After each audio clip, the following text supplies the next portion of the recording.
பூஜ்யாய ராகவேந்திராய சத்யதர்மரதாய ச பஜதாம் கல்பவ்ருக்ஷாய நமதாம் காமதேனுவே. கிருஷ்ணாய வாசுதேவாய தேவகி நந்தனாய ச நந்தகோபகுமாராய கோவிந்தாய நமோ நமः. ஐந்தாவது வேதம் என்று போற்றப்படும் மகாபாரதம் பார்த்து வருகிறோம். தர்மத்தின்படி கிடைக்க வேண்டிய ராஜ்யத்தை பெற வேண்டி பலமுறை கேட்டும் தர மறுத்த கௌரவாதிகளை எப்படியாவது சந்தித்து ராஜ்யத்தை பெற்றுத்தர வேண்டும் என்று பாண்டவர்கள் பகவான் கிருஷ்ணனை பணிக்க ஹஸ்தினபுரம் சென்று திருதராஷ்டிரனை சந்தித்து அவன் செய்து கொண்டிருக்கும் அதர்மத்தை எடுத்து கூறி நல்ல உபதேசங்களை கொடுத்தான்.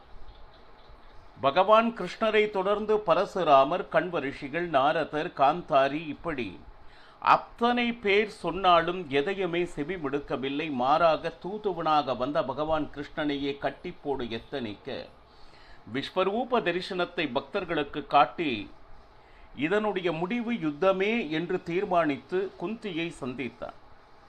உன்னுடைய குழந்தைகளுக்கு சொல்ல வேண்டியது ஏதேனும் இருக்கிறதா என்று கேட்க நீண்ட உபதேசம் செய்தால் அதனை கேட்ட பீஷ்ம துரோணாதிகளும் தங்களால் இயன்ற அளவிற்கு துரியோதனனுக்கு உபதேசித்தனர். எதையுமே செவிமடுக்கவில்லை.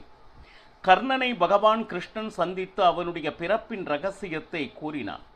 பாண்டவர்களில் மூத்தவன் நீயே ராஜ்யம் ஆள வேண்டும் என்று கூறியும் அதனை மறுத்தான். கடைசி வரை தர்மத்தின் பக்கம் நிற்க நீ தயாராக இல்லையா என்று உபப்ளாவ நகரத்திற்கு பகவான் கிருஷ்ணன் சென்று இங்கு என்ன நடந்ததோ அதனை விவரித்தான் பாண்டவர்களிடம்.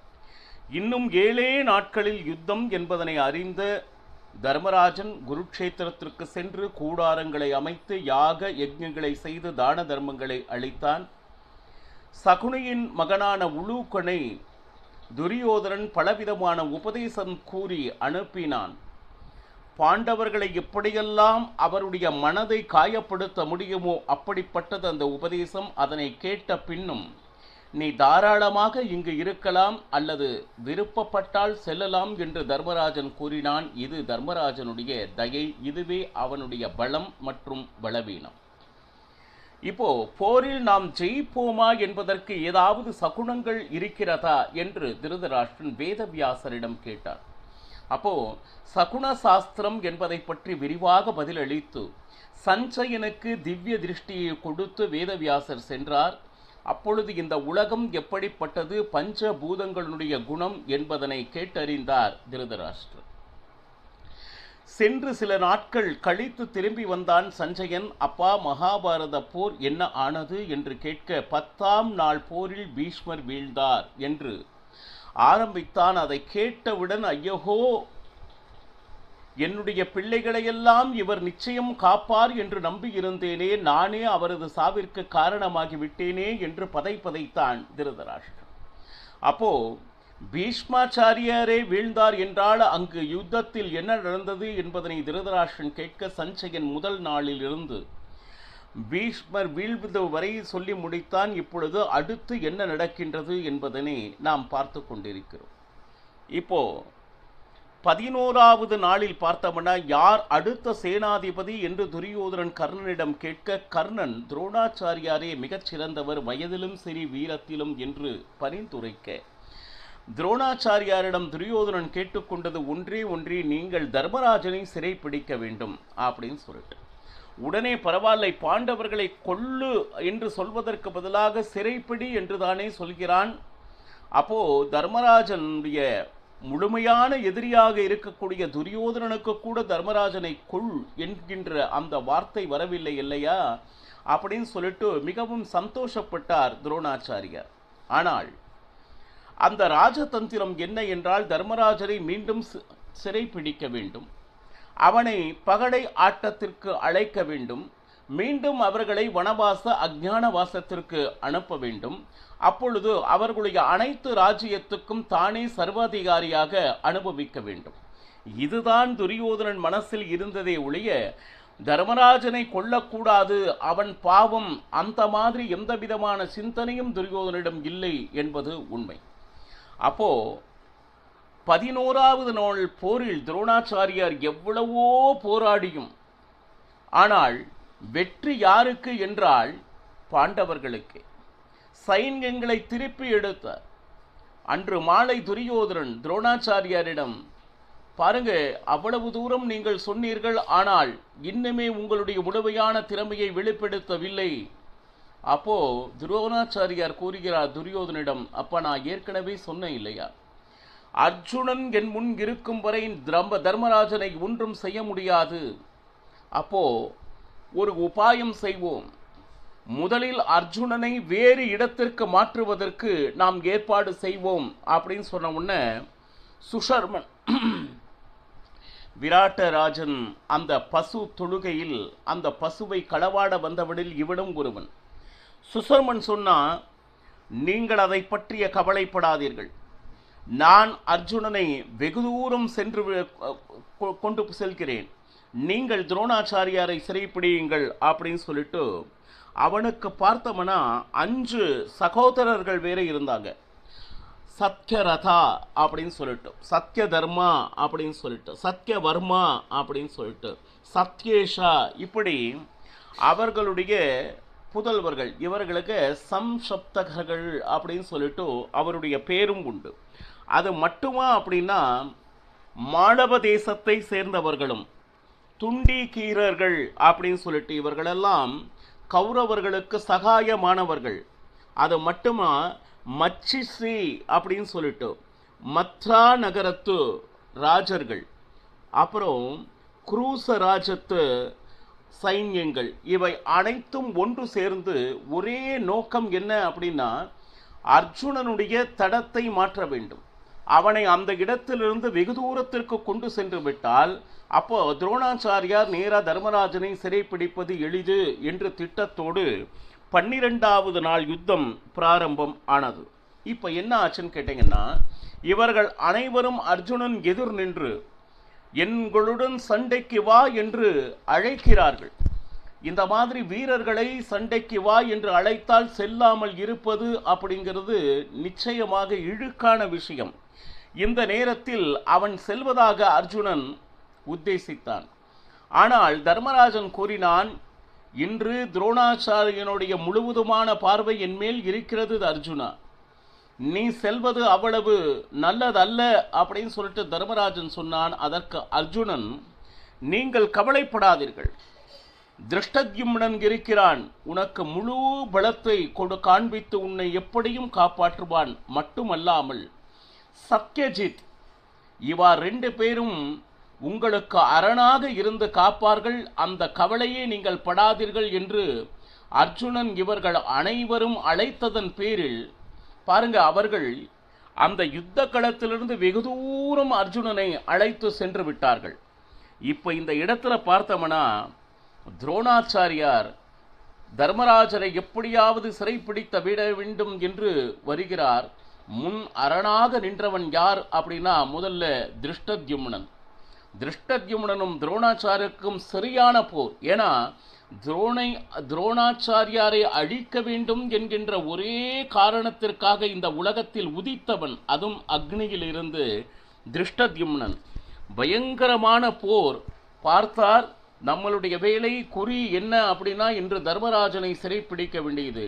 ஒரு விதமான பானத்தை துரோணாச்சாரியார் எரிய உடனே திருஷ்டத்யும்னன் மூர்ச்சையானான். உடனே அவனை எதிர்த்து மேல் சென்றார் துரோணாச்சாரியார். உடனே சத்யஜித் நேரா தன்னுடைய அம்பை எடுத்து துரோணாச்சாரியாரின் கையில் இருக்கக்கூடிய வில் தன்னை முறித்தான். வில் முறிந்ததும் மற்றொரு வில் தோன்றியது. அப்பேற்பட்ட சக்தி துரோணாச்சாரியாருக்கு. இப்போ பார்த்தார், சத்யஜித் கடைசி வரையிலும் துரோணாச்சாரியாரை அவர் இடத்திலிருந்து அடுத்த இடத்திற்கு செல்ல முடியாது அவன் அரணாக தடுத்து கொண்டிருந்தான். தொடர்ச்சியாக பான மழை பொழிந்து கொண்டிருந்தான் துரோணாச்சாரியார் மேல். இன்னும் இவனை விட்டு வைத்தால் நம்மளுடைய வேலை இன்று நடக்காது என்று எண்ணித்த துரோணாச்சாரியார் ஒரு அற்புதமான அஸ்திரத்தை விட்டு சத்யஜித் தலையை கொய்தார். சத்யஜித் அதே இடத்தில் மாண்டான். அது மட்டுமா அப்படின்னா, இதை பார்த்தவுடன் எப்பொழுது இருவர் அரணாக இருப்பார்கள் என்று அர்ஜுனன் சொன்னானோ, ஒன்று திருஷ்டத்யும்னன், இன்னொன்று சத்யஜித். இவா 2 பேரும், ஒருவன் மூர்ச்சையுற்றான், மற்றொருவன் மாண்டே போனான். இதை பார்த்த தர்மராஜன் பயந்து ஓடத் தொடங்கினார். உடனே துரோணாச்சாரியார் தர்மராஜனை பின்தொடர்ந்தார்கள். இந்த இடத்துல எப்பொழுது தர்மராஜன் ஓடத் தொடங்கினானோ அனைத்து சைன்யங்களும், அதாவது பாஞ்சால தேசத்தினுடைய சைன்யம், கைகேய தேசத்தினுடைய சைன்யம், சேதி தேசத்தினுடைய சைன்யம், இதை அத்தனையும் என்ன செய்தது? தர்மராஜனை சூழ்ந்து கொண்டு பாதுகாப்பு கொடுத்தால் துரோணாச்சாரியார் சாமானியம் அல்ல. எத்தனை சைன்யங்கள் இவரை சூழ்ந்து கொண்டிருக்கிறதோ ஒரே ஆளாக நின்று அனைத்து சைன்யங்களையும் துவம்சம் செய்து கொண்டிருக்கிறார். சாமானியம் அல்ல. இந்த நேரத்தில் விராட்டராஜனுடைய தம்பி சதானிகன் அப்படின்னு சொல்லிட்டு அவன் வந்தான். பாருங்க, துரோணாச்சாரியார் எதிர் நின்று இதற்கு மேல் நீங்கள் எப்படி செல்கிறீர்கள் என்று பார்க்கிறேன் என்று நாதம் செய்தான். அது பாருங்க, நாதம் செய்தது மட்டுமல்லாமல் துரோணாச்சாரியாரை வெகுநேரம் அதே இடத்தில் நிறுத்த வைத்து அதற்கு மேல் அவரை என்ன சொல்வது, தொடர்ச்சியாக பயணிக்க முடியாதபடி பானமழையை பொழிந்து கொண்டிருந்தார். பார்த்தார், ஆரம்பத்தில் யாரையுமே கொல்றதில்லை துரோணாச்சாரியார். ஆனால் அவங்களுடைய பராக்கிரமம் மிகுதியாகி தன்னுடைய வேலை தடையாகும் பொழுது வேறு வழி இல்லை, அவரை கொன்றே ஆக வேண்டும் என்று ஒரு அற்புதமான பானத்தை விட்டார். சதானிகனும் இறந்தான். அது மட்டுமா அப்படின்னா பாருங்க, மத்ய தேசத்தவர்கள், கைகேய தேசவர்கள், பாஞ்சால தேசத்தவர்கள், இவங்க அத்தனை பேரும், சிரஞ்சய தேசத்தவர்கள் அத்தனை பேரும் தர்மனை காப்பதற்காக துரோணன் முன் நின்றவர்கள். இது எப்படின்னா, துரோணாச்சாரனுடைய பராக்கிரமம் மகாபாரதம் 2 கையில் பானத்தை விட்டு கொண்டிருக்கிறார் அப்படின்னு சொல்லிட்டு, சில நேரம் வலது கையில், சில நேரம் இடது கையில். அது என்ன மாயா வித்தை! துரோணாச்சாரியார் சாமானியமானவர் அல்ல, ஒரே ஒருவராக நின்று பாருங்க. இந்த இடத்துல மகாபாரதம் இந்த 12வது நாள் யுத்தத்தில் வேறு யாரையும் பற்றியும் மகாபாரதம் விவரிக்கவில்லை. துரோணாச்சாரியார் ஒருவராக நின்று எதிர்வரும் பாண்டவர்களுடைய அனைத்து படைகளையும் தனியாக எதிர்கொண்டு இருக்கிறார். இது எப்படி இருந்தது அப்படின்னா, ருத்ரதேவர் பிரளய காலத்தில் இந்த உலகை அழிக்கும் பொழுது அவருடைய கண்கள் எப்படி சிவந்திருக்குமோ அந்த மாதிரி இரத்த ஆறு ஓடியதாக இருந்தது 12ஆம் நாள் யுத்தம். இதுல என்னன்னா, இவர்கள் இத்தனை பேர் தடுத்து நின்றும் அப்படின்னு சொல்லிட்டு நம்மை பின்தொடர்ந்து வருகிறாரே என்று தர்மராஜன் ஓடதை நிறுத்தி எதிர்த்து நிற்க ஆரம்பித்தான். எப்பொழுது தர்மராஜன் நின்றானோ கூடவே சிகண்டி, அது மட்டுமல்ல ஹேமதன்மான், வசுதானன், சத்ரதேவன், சாத்தகி, யுதாமன்யு, இப்போ அத்தனை பேரும், திருஷ்டத்யும்னன் அந்த மூர்ச்சையிலிருந்து எழுந்தான். இவர்கள் அனைத்தையும் தர்மராஜனை சூழ்ந்து கொண்டார்கள். சூழ்ந்து கொண்டு தர்மராஜனை எப்படியும் துரோணர் பக்கத்தில் நெருங்க விடாது இருக்க வேண்டும் என்று இவர்கள் அத்தனை பேரும் அரணாக நின்று துரோணாச்சாரியார் மேல் பான மழை பொழிந்து கொண்டிருக்கின்றனர்.